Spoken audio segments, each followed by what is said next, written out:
जय हिंद साथियों, स्वागत है आप सभी के YouTube चैनल के इस ऑनलाइन प्लेटफॉर्म पे। दोस्तों, आज के वीडियो में हम लोग बिहार शिक्षक भर्ती को देखते हुए बिहार बीपीएससी 2.0 को, इसके लिए हम लोग हिस्ट्री और पॉलिटी के कुछ प्रश्नों को देखने वाले हैं। तो चलिए शुरू करते हैं आज के सेशन का पहला सवाल। सवाल नंबर 1 क्या कहता है, चलिए सवाल नंबर 1 है, बंगाल में निम्न में से कौन सा कारखाना डचों ने स्थापित किया था? बुंदेल, चिंसूरा, हुगली या फिर श्री रामपुर। इसका क्या आंसर होगा दोस्तों? आप लोग भी लगाते चलिए साथ साथ। इस सवाल का सही जवाब जो होगा ऑप्शन नंबर बी हो जाएगा, चिंसूरा। ठीक है, चलिए नेक्स्ट सवाल पे आते हैं, क्वेश्चन नंबर 2 पे। निम्नलिखित यूरोपीय व्यापारिक कंपनियों में से किसने सूरत में सर्वप्रथम अपना कारखाना स्थापित किया? डचों ने, अंग्रेजों ने, फ्रांसीसियों ने या फिर पुर्तगालियों ने? तो 2 नंबर सवाल का सही जवाब हो जाएगा दोस्तों, अंग्रेजों ने। ठीक है, सूरत में दोस्तों 1613 ईस्वी में अंग्रेजों ने और फ्रेंच 1668 ईस्वी में स्थापित किया था। ठीक है, डच का पहला फैक्ट्री मछलीपट्टनम में लगाया था। चलिए नेक्स्ट सवाल पे चलते हैं, क्वेश्चन नंबर 3 पे। ईस्ट इंडिया कंपनी के निर्माण के समय इंग्लैंड का शासक कौन था? चार्ल्स प्रथम, एलिजाबेथ, जेम्स प्रथम या फिर जेम्स द्वितीय? तो इस सवाल का सही जवाब हो जाएगा option number B, Elizabeth. Next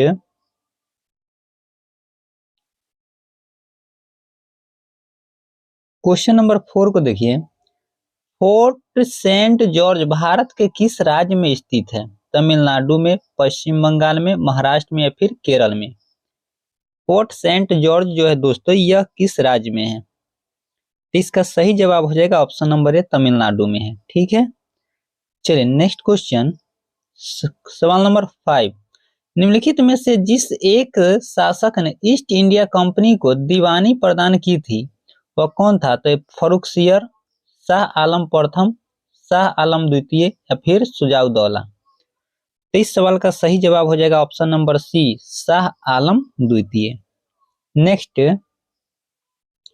question number 6। Bharat में ईस्ट इंडिया कंपनी की सफलता का राज क्या था?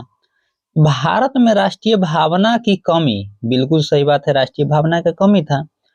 कंपनी की सेना को पश्चिमी प्रशिक्षण मिला था तथा उसके पास आधुनिक हथियार थे, ये बात भी बिल्कुल सही है। भारतीय सैनिकों में राष्ट्रीय भावना का अभाव था, जिसके फलस्वरूप कोई भी जो उन्हें अच्छा वेतन दे अपनी सेवा में लगातार अपनी सेवा में लगा सकता था। तो ये बात भी बिल्कुल क्या है, ठीक है। इसका सही जवाब हो जाएगा ऑप्शन नंबर डी, उपयुक्त तीनों सही है। नेक्स्ट प्रारंभ में ब्रिटिश ईस्ट इंडिया कंपनी का लक्ष्य क्या था? व्यापार और भूभाग, व्यापार भूभाग नहीं, केवल भूभाग या उपयुक्त में से कोई नहीं। तो प्रारंभ में दोस्तों ब्रिटिश ईस्ट इंडिया कंपनी का एक ही लक्ष्य था कि उसको व्यापार करना है, भूभाग नहीं, सिर्फ व्यापार करना है और लाभ कमाना है। तो इस सवाल का सही जवाब जो होगा दोस्तों ऑप्शन नंबर बी हो जाएगा, व्यापार करना है, भूभाग नहीं। मतलब उसको यहाँ पे शासन से संबंधित कोई शुरू में उसको ये नहीं था। चलिए नेक्स्ट सवाल पे आते हैं, क्वेश्चन नंबर 8 है, निम्नलिखित में से कौन से स्थान पर ईस्ट इंडिया कंपनी के शासनकाल में प्रमुख औद्योगिक केंद्र नहीं था? ठीक है, कौन नहीं था? इलाहाबाद और ग्वालियर, नागपुर से नासिक, बनारस और अहमदाबाद, डी में कहता है लखनऊ और पूना। 8 नंबर सवाल का सही जवाब हो जाएगा दोस्तों ऑप्शन नंबर है, इलाहाबाद और Gwalior. Next question, east India company को सबसे पहले किसने सामान्य सीमा शुल्क के बदले 3000 रुपए सालाना शुल्क अदा करने की छूट दी थी? सम्राट जहांगीर ने, राजकुमार शुजा ने, सम्राट फर्रुखसियर ने, फिर राजकुमार अली गौहर ने? तो इस सवाल का सही जवाब हो जाएगा ऑप्शन नंबर बी, राजकुमार शुजा ने। ठीक है, शाहजहां के 4 पुत्र था, दारा, शुजा, औरंगजेब और मुराद। तो दोस्तों इसी में से एक था शुजा। इसके साथ एक अंग्रेज डॉक्टर रहता था, इसने इसे बहला फुसला करके ये काम करवा लिया था। ठीक है, चलिए अगले सवाल पे आते हैं, क्वेश्चन नंबर 10 पे। निम्नलिखित व्यापारी शक्तियों में से किसे 1717 ईस्वी में चुंगी अदा करने में छूट दे दी गई थी? डच को, अंग्रेज, फ्रांसीसी या फिर पुर्तगाल? किसको? तो इस सवाल का सही जवाब हो जाएगा ऑप्शन नंबर बी, अंग्रेज को। नेक्स्ट, फ्रांसीसी दक्कन में शक्ति स्थापित करने में असफल रहे, क्यों असफल रहे भाई? क्योंकि अंग्रेजों की फौज शक्तिशाली थी। ऑप्शन नंबर बी इस सवाल का सही जवाब हो जाएगा। अगले सवाल पे चलते हैं, क्वेश्चन नंबर 12 पे। फ्रांसीसी ईस्ट इंडिया कंपनी का निर्माण किसके शासनकाल में हुआ था? तो इस सवाल का सही जवाब जो होगा दोस्तों वो हो जाएगा लुई 14वां। ऑप्शन नंबर बी इसका सही जवाब है। लुई 14वां के समय में फ्रांसीसी ईस्ट इंडिया कंपनी का निर्माण किया गया था। अगले चलिए सवाल नंबर 13 पे आते हैं। क्वेश्चन नंबर 13 कहते हैं कि एक्सला-शापेल 1748 की संधि के संदर्भ में निम्नलिखित कथनों में से कौन सा सही है? प्रथम कर्नाटक युद्ध की समाप्ति, अंग्रेजों द्वारा मद्रास पुनः प्राप्त हुआ, नीचे दिए गए कूट में सही उत्तर का चयन कीजिए। तो इस सवाल का सही उत्तर जो होगा दोस्तों, प्रथम कर्नाटक युद्ध की समाप्ति हुआ था एक्सला-शापेल 1748 की संधि के संदर्भ में, ये बिल्कुल सही है। और अंग्रेजों को मद्रास पुनः प्राप्त हुआ था, ये भी सही, दोनों सही है। 1 और 2 दोनों से, ऑप्शन नंबर सी इसका राइट आंसर है। नेक्स्ट क्वेश्चन पे आते हैं, सवाल नंबर 13 के बाद 14 पे। वांडीवास का युद्ध 1760 ईस्वी में हुआ था, ठीक है। किस किस के बीच हुआ था दोस्तों? तो यह हुआ था, ब्रिटिश ने फ्रेंच को हराया था। ऑप्शन नंबर सी इसका सही जवाब है। वांडीवास का युद्ध 1760 में ब्रिटिश ने फ्रेंच को हराया था। चलिए 1611 में स्वाली हॉल की लड़ाई में अंग्रेजों ने पुर्तगाल को हराया था साथियों। कब? 1611 में स्वाली हॉल की लड़ाई में अंग्रेजों ने पुर्तगाल को हराया था। और 1759 में बेदरा की लड़ाई में डच को हराया था। और 1760 में वांडीवास की युद्ध में फ्रांसीसी को हराया था, ठीक ना। तो फ्रेंच को, ठीक है, ऑप्शन नंबर सी इसका राइट आंसर। नेक्स्ट क्वेश्चन पे आते हैं, सवाल नंबर 15 कहता है कि नीचे दिए गए कथनों पर विचार कीजिए। एक को अभिकथन ए तथा दूसरे को कारण आर नाम से अंकित किया गया। तो चलिए देखते हैं कौन सा कथन है, क्या उसका सही व्याख्या है नहीं। ये में कहता है कि भारत में फ्रांसीसी क्रांति असफल हो गई और इसका रीजन बताता है, कारण कि फ्रांसीसी कंपनी में रचनात्मक कमजोरियां थी। अब इसके आधार पर उत्तर करना है दोस्तों। तो देखिए इसमें कह रहा है कि भारत में फ्रांसीसी कंपनी असफल हो गई थी, ये बिल्कुल सही है। क्या इसका कारण जो है आर में फ्रांसीसी कंपनी में रचनात्मक कमजोरियां थी? तो बिल्कुल हाँ, ये दोनों सही है। तो इसका आंसर जो होगा ऑप्शन नंबर ए हो जाएगा। ए और आर दोनों सही है और आर जो है ए की सही व्याख्या भी करता है। तो ऑप्शन नंबर ए इसका सही जवाब होगा। नेक्स्ट क्वेश्चन पे आते हैं, कहते हैं लंदन में ब्रिटिश इंडिया कंपनी के गठन के समय भारत का निम्नलिखित में से कौन सा बादशाह था? ब्रिटिश ईस्ट इंडिया कंपनी के गठन के समय भारत में दोस्तों अकबर का, किसका शासन था? अकबर का। ऑप्शन नंबर ए इसका राइट आंसर है। नेक्स्ट क्वेश्चन, क्वेश्चन नंबर 17, निम्न यूरोपीय शक्तियों ने भारतीय व्यापार में समय समय पर प्रवेश किया, ठीक है। तो देखिए इस 17 नंबर सवाल का जो सही उत्तर होगा वह क्या होगा? तो इसका right answer option number B हो जाएगा 4 2 1 3। देखिए हुआ क्या कि सबसे पहले भारत में पुर्तगाली आया था, ठीक ना। उसके बाद डच आया, डच 2 नंबर पे है। उसके बाद अंग्रेज आया, अंग्रेज कितने पे? 1। और उसके बाद फ्रांसीसी 3 पे। 42 13, 4 2 1 3, ऑप्शन नंबर बी इसका सही जवाब है। नेक्स्ट क्वेश्चन 17 के बाद नेक्स्ट क्वेश्चन आएंगे। चलिए देखिए, गवर्नमेंट ऑफ इंडिया एक्ट 1935 को किसने दास्ता का एक नया अधिकार पत्र कहा? किसने कहा था दोस्तों? तो यह जवाहरलाल नेहरू ने कहा था। ऑप्शन नंबर बी इसका राइट आंसर है। नेक्स्ट क्वेश्चन पे आइए, ब्रिटिश संसद ने भारतीय स्वतंत्रता अधिनियम कब पारित किया था? ब्रिटिश संसद ने भारतीय स्वतंत्रता अधिनियम कब पारित किया था? तो इसका सही जवाब हो जाएगा जुलाई 1947 में। ऑप्शन नंबर सी इसका सही जवाब है। नेक्स्ट क्वेश्चन पे आते हैं। पंडित जवाहरलाल नेहरू के नेतृत्व में अंतरिम सरकार का गठन कब हुआ था? अंतरिम सरकार का गठन कब हुआ था? तो यह सितंबर 1946 में हुआ था। ऑप्शन नंबर सी इस सवाल का सही जवाब हो जाएगा। चलिए अगले सवाल पे आते हैं। सूची 1 को सूची 2 से मिलाना है दोस्तों। तो चलिए, भारतीय परिषद अधिनियम 1909 है, इसको सूची 2 से मैच कराना है, ठीक ना। चलिए देखते हैं।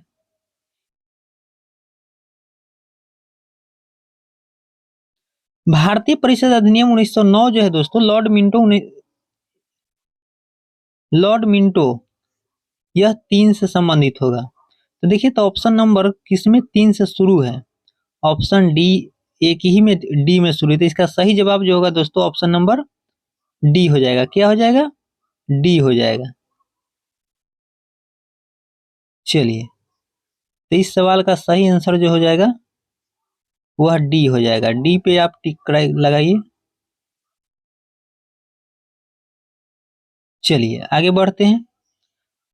तो डी में 3 4 2 1 है। तो भारत शासन अधिनियम 1935 जो है दोस्तों, इसका प्रांतीय स्वायत्तता से संबंध है। और लखनऊ समझौता जो 1916 में हुआ था। तो 2 से ही ये चल जाएगा।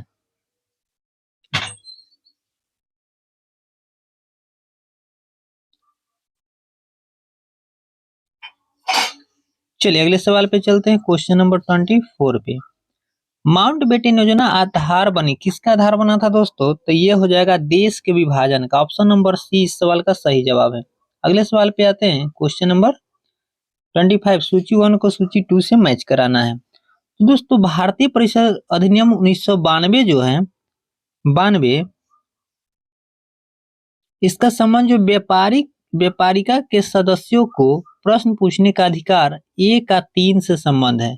भारतीय परिषद अधिनियम 1909 जो है, 1909, यह जो है प्रांतीय व्यवस्थापिकाओं में गैर सरकारी बहुमत। तो देखिए, तो 3 और 4 किसमें शुरू है? 3 और 4 से। ऑप्शन नंबर बी इस सवाल का सही जवाब हो जाएगा, ठीक है। और भारत सरकार अधिनियम 1919 जो है, यह द्विसदनात्मक केंद्रीय व्यवस्था, इसका 1 हो जाएगा। बच गया, उसका 4 हो जाएगा। चलिए अगले सवाल पे आते हैं। Question number next. कारण दिया है कि भारत का संविधान देश की आवश्यकता की पूर्ति करता है। और रीजन दिया है, इसको एक गृहीत संविधान कहा जाता है। गृहीत कहने का मतलब ग्रहण करने वाला, एक्सेप्टेड कॉन्स्टिट्यूशन कहा जाता है। तो दोस्तों, इस सवाल का सही आंसर ऑप्शन नंबर ए और 2 दोनों सही है, लेकिन ए का सही स्पष्टीकरण बी नहीं, मतलब ए का सही स्पष्टीकरण आर नहीं करता है। तो इसका आंसर जो होगा ऑप्शन नंबर बी हो जाएगा, ठीक है। अगले सवाल पे चलते हैं। Question number 27। भारत सरकार अधिनियम 1935 का संघीय भाग लागू नहीं हुआ, क्यों लागू नहीं हुआ? निर्धारित संख्या में देशी राज्य संघ में शामिल नहीं हुए। भारतीय राजनीतिक दलों ने उसका विरोध किया। नहीं, ये नहीं है। वायसराय ने उनके पुनर्विलोकन की संतुष्टि की। ये भी नहीं। इसका सही जवाब ऑप्शन नंबर ए हो जाएगा। निर्धारित संख्या में देशी राज्य संघ में शामिल नहीं हुए थे, ठीक ना। नेक्स्ट क्वेश्चन पे आते हैं।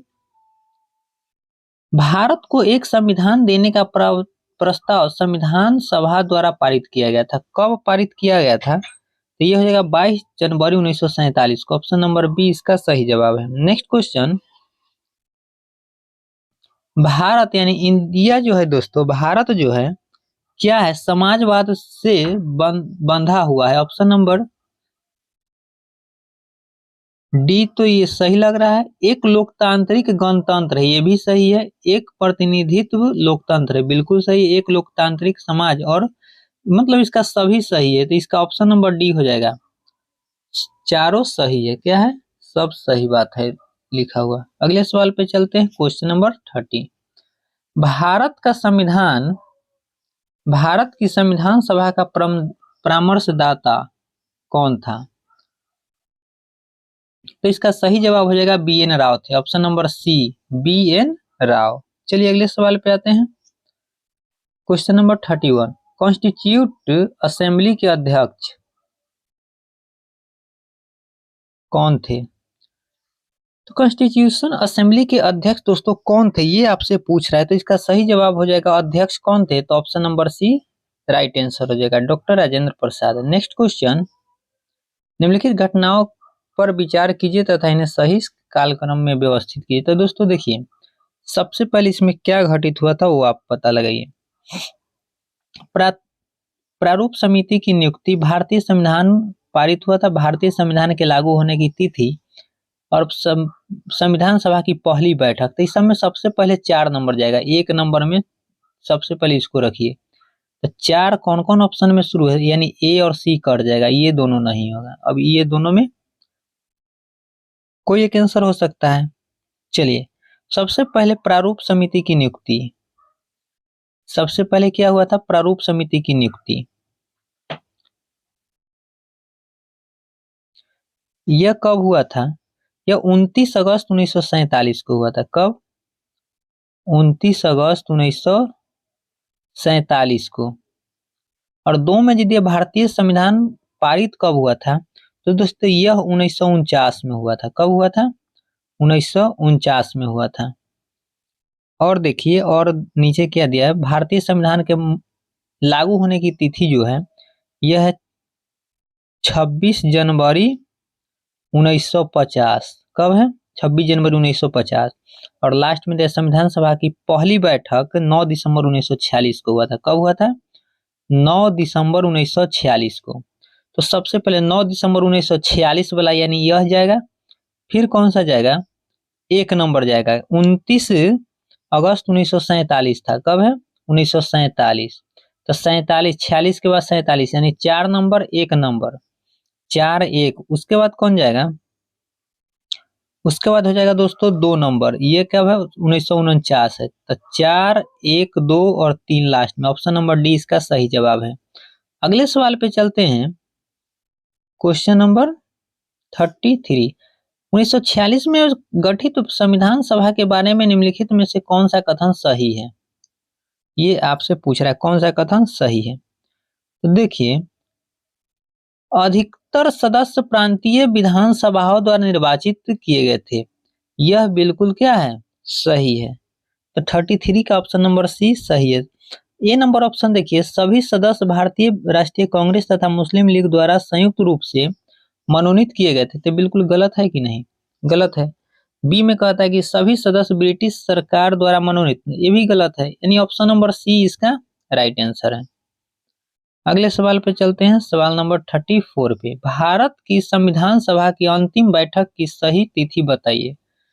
अंतिम तिथि किस तारीख को अंतिम बैठक हुआ था, ये आपसे सवाल कर रहा है। तो यह हुआ था 24 जनवरी 1950 को, ऑप्शन नंबर सी इसका सही जवाब है। नेक्स्ट क्वेश्चन पे आते हैं, सवाल नंबर 35, भारत की संविधान सभा का गठन किया गया, भारत की संविधान सभा का गठन कब किया गया था, तो ये सवाल है, यह कैबिनेट मिशन योजना के अंतर्गत हुआ था, ऑप्शन नंबर बी इस सवाल का सही जवाब। नेक्स्ट क्वेश्चन पे चलते हैं, सवाल नंबर 36 पे, कैबिनेट मिशन द्वारा प्रस्तावित अंतरिम सरकार में कुल कितने सदस्य थे, कैबिनेट मिशन द्वारा प्रस्तावित अंतरिम सरकार में कुल कितने सदस्य थे, तो 14 थे। कितने थे? 14, option number D. Next question पे आते हैं 37, कैबिनेट मिशन योजना 1946 में भारत के लिए प्रस्ताव किया, क्या प्रस्ताव किया था, ये आपसे पूछ रहा है।